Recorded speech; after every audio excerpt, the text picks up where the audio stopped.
അപ്പം എനിക്കാകെ വിഷമായി പോയി. ഞാൻ തകർന്നു പോലും ഇങ്ങനെ ഇങ്ങനെ എത്ര പരിചയപ്പെട്ടാൽ പെട്ടെന്നൊക്കെ മുഖത്ത് നോക്കി കൊള്ളുകയെന്ന് പറയുമ്പോൾ നമുക്ക് ദേഷ്യം വരില്ല, സങ്കടം വരും. ഞാൻ അവസാനം നോക്കാമെന്ന് പറഞ്ഞ് പുള്ളി ഇങ്ങനെ MD-യുടെ തിരക്കഥയും കാര്യങ്ങളൊക്കെ എടുത്ത് വെച്ചിട്ട് പ്രാക്ടീസ് ചെയ്യുന്നത് നമ്മുടെ നെട്ട ആശ്രമത്തിൽ വെച്ചാൽ അവിടെ സ്വാമിമാരും ഇങ്ങനെ ഇരിക്കും. അപ്പോൾ എന്നിട്ട് കളിയാക്കും, ഇങ്ങനെ ഞാൻ അഭിനയിക്കും, അങ്ങനെ ചെയ്ത് എനിക്കറിയില്ല. അപ്പോൾ നമുക്ക് അങ്ങനെ അതിലൂടെയാണ് ഒരാൾ എന്നെ നോക്കിക്കൊണ്ടിരിക്കുക, കണ്ണൻ സുരേഷ് ബാബു. പുള്ളിക്ക് എന്നോട് വലിയ കാര്യം എന്ന് പറഞ്ഞു കഴിഞ്ഞാൽ ഞാൻ കാവാലത്തിൻ്റെ അവിടുത്തെ ആയതുകൊണ്ടാണ് ആ നാടകത്തിൻ്റെ വന്നത്. അപ്പോൾ അന്ന് അങ്ങനെ പുള്ളിയായിട്ട് കമ്പനിയായിരുന്നു. പിന്നെ അപ്പോഴൊക്കെ ആ സമയത്ത് നമുക്ക് ഇങ്ങനെ അഭിനയിക്കാൻ മോഹം ഇതിലോട്ടൊക്കെ മറിമായം സിറ്റ്കോം. അപ്പം ഞാൻ കണ്ണെടുത്ത് പറഞ്ഞാൽ എങ്ങനെ എനിക്ക് പരിചയപ്പെടുത്തി തരുമോ സാറിന്, അങ്ങനെ സാറിനെ പരിചയപ്പെട്ടു. അങ്ങനെ ബാക്ക് ബെഞ്ചേഴ്സ് ഇവിടെ വരെ എത്തി. അവരെ കണ്ണൻ്റെ റൂട്ട് അതായിരുന്നു. പിന്നെ കണ്ണൻ്റെ ഒരു പ്രത്യേകത എന്ന് പറഞ്ഞു കഴിഞ്ഞാൽ ഞാൻ പറയുന്ന കഥകൾ കണ്ണനും പരിചിതമാണ്.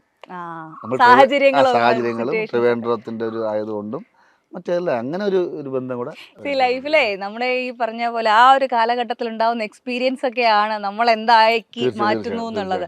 ആ കാലഘട്ടമൊക്കെ എങ്ങനെയായിരുന്നു ചേട്ടൻ്റെ ആ ഒരു അടിപൊളി സമയം? അടിപൊളി എന്ന് പറഞ്ഞു കഴിഞ്ഞാൽ ഞാൻ പറഞ്ഞില്ലേ, ഈ പ്രത്യേകിച്ച് നാടകങ്ങൾ കാണുക. തൊഴുവങ്കോട് അമ്പലത്തിൻ്റെ അടുത്തായിരുന്നു വീട്. ഞാൻ വട്ടിയൂർക്കാവല്ലേ. അപ്പോൾ അമ്പലങ്ങൾ ഇത് ഉത്സവം കഴിയുമ്പോൾ വിഷമമാണ്, കാരണം തീർന്നല്ലോ എന്നുള്ളതിൽ. പിന്നെ ഏറ്റവും കൂടുതൽ എനിക്ക് നാടകം കാണാൻ പോകുമ്പോൾ അതിനേക്കാൾ അവരെ പരിചയപ്പെടുക എന്നുള്ളതാണ്. നാടകം കഴിയുമ്പോൾ തന്നെ അവരെ മേക്കപ്പ് റൂമിൽ നോക്കുക, അവരെന്ത് ചെയ്യണമെന്ന് അറിയുക, അവരൊരു തല്ലുപാടൽ. ചിലപ്പോൾ ഈ നമ്മളിങ്ങനെ വിളിക്കും, അവനെന്താ പേര്, നമ്മൾക്ക് തോളിൽ കൈയിടുമ്പോഴേക്കും വലിയ ആർട്ടിസ്റ്റ് നമ്മളെ കൈയിട്ടല്ലോ എന്നുള്ള. അപ്പം വലിയ ആർട്ടിസ്റ്റുമായിട്ട് നല്ല പരിചയമൊക്കെ ആയിരുന്നു പണ്ട്. പിന്നെ ഞാൻ ഇപ്പോഴും അങ്ങനെ നാടകം കാണുമ്പോൾ ഞാൻ പതുക്കെ കയറിപ്പോയി അവരൊക്കെ മീറ്റ് ചെയ്ത്. ഈ ഒരു മേഖലയിൽ നിൽക്കുന്നതിന് ഏറ്റവും വലിയൊരു ഹൈലൈറ്റ് അത് തന്നെയാണല്ലോ, ഒരുപാട് വലിയ ആൾക്കാരുമായിട്ട് മീറ്റ് ചെയ്യാനുള്ള ഒരു അവസരം.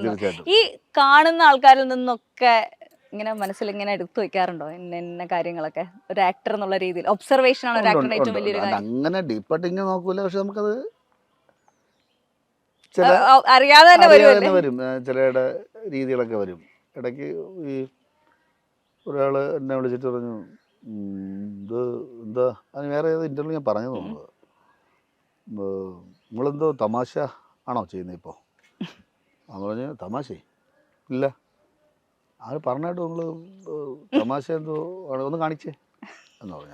ഞാൻ പറഞ്ഞല്ല, അല്ല സാറേ ഞാനിങ്ങനെ ഇപ്പം തമാശ കാണിക്കുന്നത് അല്ല തമാശ എന്നൊക്കെ. അപ്പം എനിക്കിങ്ങനെ അതുവരെ എനിക്ക് ദേഷ്യമൊന്നുമില്ല. ഞാനിങ്ങനെ പിന്നെ ആലോചിച്ചപ്പോൾ അങ്ങനെ എന്നെക്കാൾ പ്രായമുള്ള ആളാണ്, അങ്ങനെ പ്രായം ഉണ്ടോ കൊണ്ട് പോകാൻ വയ്ക്കണമെന്നില്ലല്ലോ അല്ലേ? നമ്മൾ സാറെന്ത് ചെയ്യണേ? ഞാൻ സ്റ്റാറ്റിസ്റ്റിക്സ്. അവൻ ഒരു കാര്യം, സാറ് കുറച്ച് കണക്ക് എഴുതി കൂട്ടി, ഞാൻ കാണണ്ടെന്ന് പറഞ്ഞു. അല്ലേ, ചുമ്മാ എനിക്ക് കുറെ കണക്ക് എഴുതി കൂട്ട് അല്ലേ? അപ്പൊ സാറിന്റെ ജോലിക്ക് സാറിന് അപ്പൊ അവൻ അങ്ങനെ അപ്പൊ ഇതാണല്ലേ പറഞ്ഞത് തമാശ.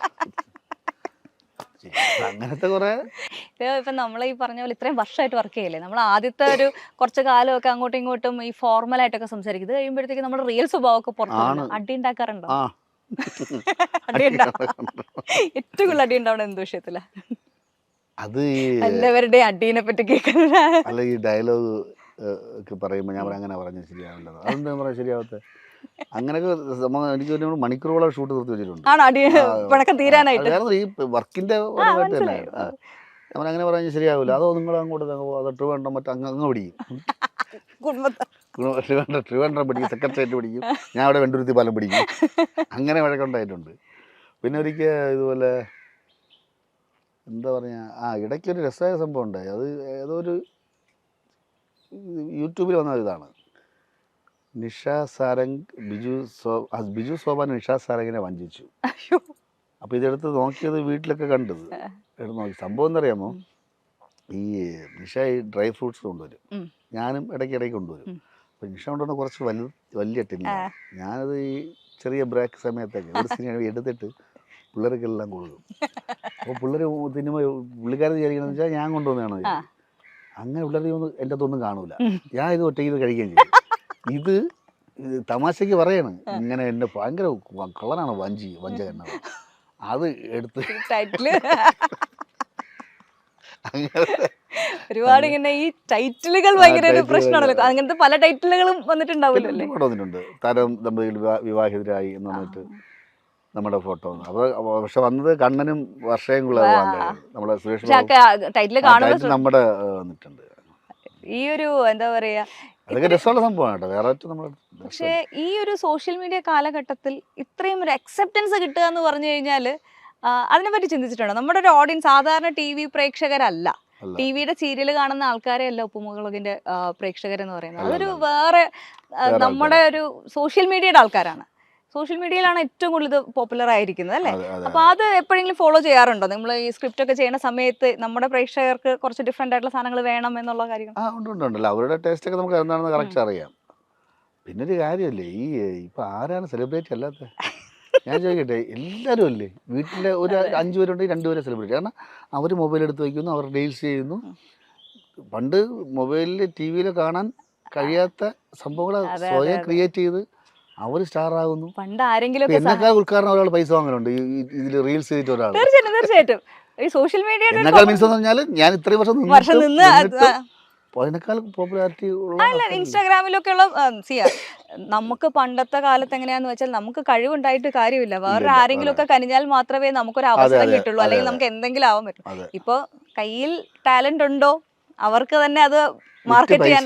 അതെ, ഞാൻ പോയിട്ടെ ഇപ്പൊ എത്ര വീട്ടമ്മമാര് അല്ലെങ്കിൽ വീട്ടിലെ ആൾക്കാർ, ഹസ്ബൻഡ് ആൻഡ് വൈഫ് എല്ലാം കൂടെ ചേർന്നുകൊണ്ട് ഓരോ സംഭവങ്ങൾ ചെയ്യണമെങ്കിൽ നാച്ചുറലായിട്ട് ചെയ്തിട്ട് പോകല്ലോ അല്ലേ?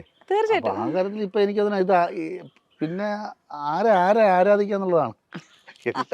എല്ലാരും പരസ്പരം ആയി, ഞാനും സെലിബ്രിറ്റിയാണ്, എല്ലാരും അതിന്റെ പുതുമ അങ്ങ് പോയി. പണ്ട് പറയില്ല, ഇരുട്ടത്ത് മറ്റേ എന്തോന്ന് വെട്ടത്ത് ഷൂട്ട് ചെയ്ത് ഇരുട്ടത്ത് കാണിക്കുന്ന സംഭവമാണ്, പിന്നെ പുറത്ത് കാണിക്കില്ല, എവിടെയെങ്കിലും ഒരു ഷെഡിനകത്ത് അതിനെ പറ്റിയുള്ള ഒരു കാര്യം പുറത്തു ഒരു കാര്യം. ആ കൗതുകം ഇപ്പൊ എനിക്ക് തോന്നുന്നു, ആ കൗതുകം ഒരു സ്റ്റാർഡം എന്നുള്ളത് കൗതുകം തോന്നണമെങ്കിൽ ഭയങ്കര ഭാഗ്യമാണ് അല്ലേ? അത് ശരിയാ. ഇപ്പോഴും കൗതുകം ഒരാൾക്ക് കാണണമെന്നുണ്ടെങ്കിൽ ഭയങ്കര ഭാഗ്യം. തീർച്ചയായിട്ടും ഈ ഒരു സ്റ്റാർഡം എന്ന് പറയുന്നത് ഒരു ഭയങ്കര സംഭവം തന്നെയാണ്. കാരണം ഇപ്പോൾ എല്ലാവർക്കും ഈ പറഞ്ഞ സെലിബ്രിറ്റീസ് ഒരുപാടുണ്ട്, പക്ഷെ അതിനിടയിലും നല്ലൊരു നടൻ എന്നല്ലെങ്കിൽ നല്ലൊരു ആർട്ടിസ്റ്റ് എന്നുള്ള രീതിയിൽ ആ ഒരു അവനവൻ്റെ ഒരു പൊസിഷൻ മെയിൻറ്റെയിൻ ചെയ്യുക എന്ന് പറയുന്നത് വലിയ പാടാണ്. ഭാഗ്യം. എങ്ങനെ തോന്നുന്നു ഈ ഒരു, അതായത് ഭയങ്കര ഒരു റെസ്പോൺസിബിലിറ്റി ഉള്ള പോലെ ഫീൽ ചെയ്യാറുണ്ട്? ഒരുപാട് പേരില്ലേ, അപ്പൊ അതിൽ ഒരാളെ തന്നെ അങ്ങനെ തിരഞ്ഞെടുക്കുക. ഒരാളെ മീൻസ് അങ്ങനല്ല, ഒരുപാട് പേരിൽ ഈ കാറ്റഗറീസ് ഉണ്ടല്ലോ, ഇങ്ങനെ ആൾക്കാർ ഇഷ്ടപ്പെടുന്നവര്, എല്ലാവരും ഇഷ്ടപ്പെടുന്നുണ്ടെങ്കിലും പോലും കുറച്ചുകൂടെ നോട്ടബിൾ ആയിട്ടുള്ള ആൾക്കാർ. ഈ ഉപ്പുമുളക് ഇങ്ങനെ നമ്മൾ ഇത്രയും വർഷമായിട്ട് കാണുകയാണ്, ഇതിനകത്ത് പറയാൻ പറ്റുന്ന, അതായത് ഒരു അച്ഛനും അമ്മയും ഇത്രയും മക്കളുള്ളൊരു വീട്ടിൽ പറയാൻ പറ്റുന്നതായിട്ടുള്ള ഒരുവിധപ്പെട്ട വിഷയങ്ങളൊക്കെ എടുത്തിട്ട് അലക്കി കഴിഞ്ഞു. ഇത് എങ്ങനെ വിഷയം ഉണ്ടാക്കുന്നു, അതൊരു വലിയൊരു സംശയമാണ് കേട്ടോ. മനുഷ്യരാ, നമുക്ക് ഓരോ വിഷയങ്ങൾ ഓരോ ദിവസം വരും. ഇപ്പൊ എന്റെ വീട്ടിൽ തന്നെ കണ്ടില്ല, ഓരോ വിഷയങ്ങൾ വരും, ഓരോ ദിവസവും ഓരോ വിഷയങ്ങൾ വരും. അത് നമുക്ക് അതിന് വിഷയ ദാരിദ്ര്യം ഇല്ല, വരും. ഇപ്പം പുതിയ പുതിയ ആർട്ടിസ്റ്റുകളൊക്കെ വരുന്ന സമയത്ത് ഒത്തിരി പുതിയ ആൾക്കാർ ഒരുപാട് പേരുണ്ട്. അപ്പം അതിനനുസരിച്ച് തന്നെ നമ്മുടെ പ്രേക്ഷകർക്ക് ഈ കുടുംബത്തിലേക്ക് വേറെ ആൾക്കാർ വരുന്നതിനോട് ഭയങ്കര പ്രശ്നമാണ്. അത് എങ്ങനെ മാനേജ് ചെയ്യണം? വന്നാൽ അതനുസരിച്ച് നിന്നോണം. ഓവർഡു ചെയ്ത് കഴിഞ്ഞാൽ അപ്പം വിളിച്ചിട്ട് വിളിക്കും. കാരണം സിറ്റ്കോമില് നിങ്ങൾ ചെയ്തു വെച്ചിരിക്കുന്ന ഒരു സിസ്റ്റം നമ്മുടെ സാധാരണ സീരീസ് ഒന്നും ഡിഫറെന്റ് ആണ്. അപ്പം ബാക്കി ആർട്ടിസ്റ്റുകൾ വരുന്ന സമയത്ത് ഈ ഒരു ട്രാക്കിലേക്ക് എത്തിപ്പെടുക അക്സെപ്റ്റ് ചെയ്യില്ല. എത്ര വലിയ ആർട്ടിസ്റ്റ് ആയിക്കോട്ടെ, അവരവിടെ എത്ര സ്റ്റാർ ആയിരുന്നാലും ഇവിടെ വന്നു കഴിഞ്ഞാൽ വലിയ പാടാ.